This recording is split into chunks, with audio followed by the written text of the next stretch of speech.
Saan patungo ang iyong kaluluwa kapag dumating na sa iyo ang kamatayan? Sa langit ba o sa impyerno? Alam naman natin na walang exempted pagdating sa kamatayan. Maging mayaman man yan o mahirap, bata man o matanda ay mamamatay. Ikaw, handa ka na bang mamatay? At ang sabi ng Biblia sa James chapter 4 verse 14, "Whereas ye know not what shall be on the morrow, for what is your life?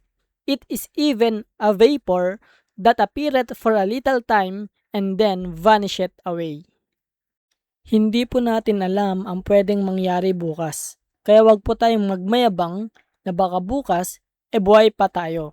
Dahil baka hindi na tayo sikatan ng araw.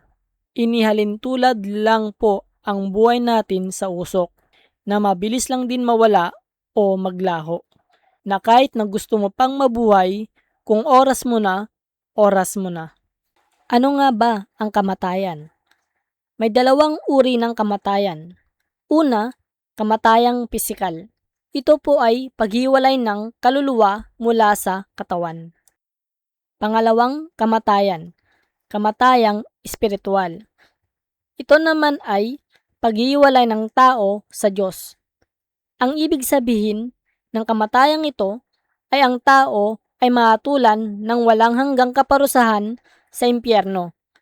Kaya kung ikaw ay magbabayad ng iyong mga kasalanan, ikaw ay pupunta sa impyerno sapagkat iyan lamang ang kabayaran ng iyong kasalanan. Bakit kailangan pang sapitin ng isang tao ang kamatayan?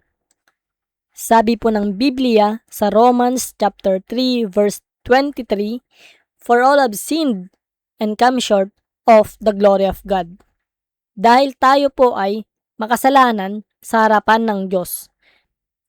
Kaya po tayo ay mamamatay. Kahit na pastor, pari, ministro, mayaman o mahirap ay nakakagawa ng kasalanan. Ikaw at ako ay makasalanan. At ang impyerno po, sabi ng Biblia sa Mark chapter 9 verses 43 to 44, "And if thy hand offend thee, cut it off. It is better for thee to enter into life maimed than having two hands to go into hell, into the fire that never shall be quenched, where their worm dieth not, and the fire is not quenched."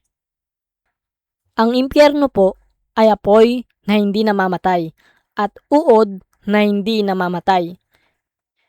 Kung yun nga lang mabilad tayo sa sikat ng araw, ang init na. Paano pa kaya kung ikaw ay mapahamak sa impyerno? At kung ikaw ay namatay na at nasa impyerno na, hindi ka na makakalis dun. Ngunit dahil sa pag-ibig ng Diyos sa atin, may nagbayad na ng ating mga kasalanan.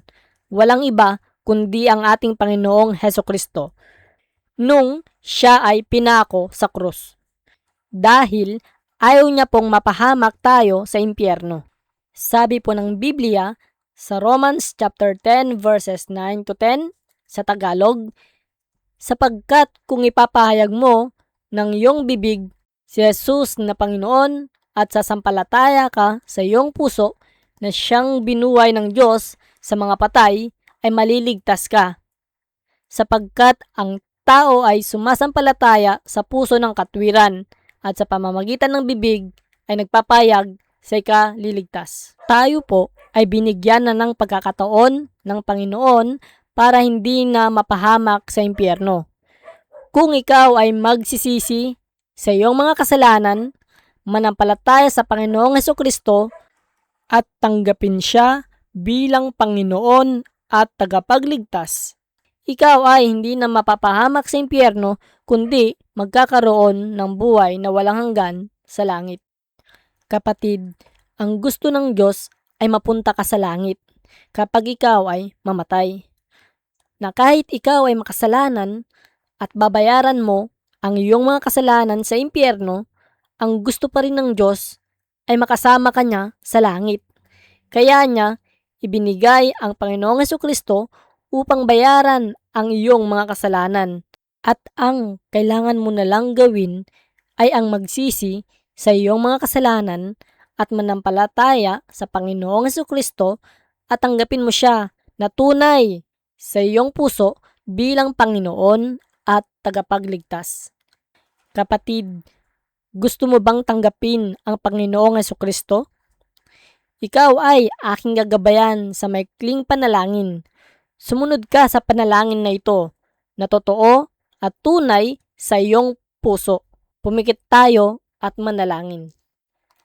Dakilang Diyos, inaamin ko po na ako ay isang makasalanan at patungo sa impyerno. Inaamin ko po na hindi ko kayang iligtas ang aking sarili. Ngunit salamat Panginoong Diyos sa awa at pagmamahal mo sa akin.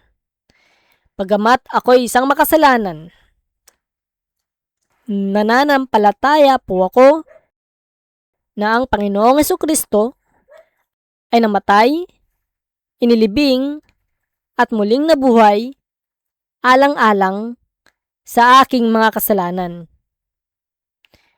Ngayon pong sandaling ito, pinagsisihan ko po ang aking mga kasalanan at tinatanggap po kita, Panginoong Hesus, bilang aking sariling tagapagligtas at Panginoon ng aking buhay. Ito po ang aking dalangin sa pangalan ng Panginoong Hesus. Amen. Sabi po ng Biblia, John 3:16, sapagkat gayon na lamang ang pagsinta ng Diyos sa sanglibutan, na ibinigay niya ang kanyang bugtong na anak, upang ang sinumang sa kanya'y sumampalataya ay huwag mapahamak, kundi magkaroon ng buhay na walang hanggan. Kung totoo kang nanampalataya at tinanggap ang Panginoong Hesukristo bilang Panginoon at tagapagligtas mo, at kahit ngayong oras na ito, dumating man sa iyo ang kamatayan, ikaw ay mapupunta ng langit.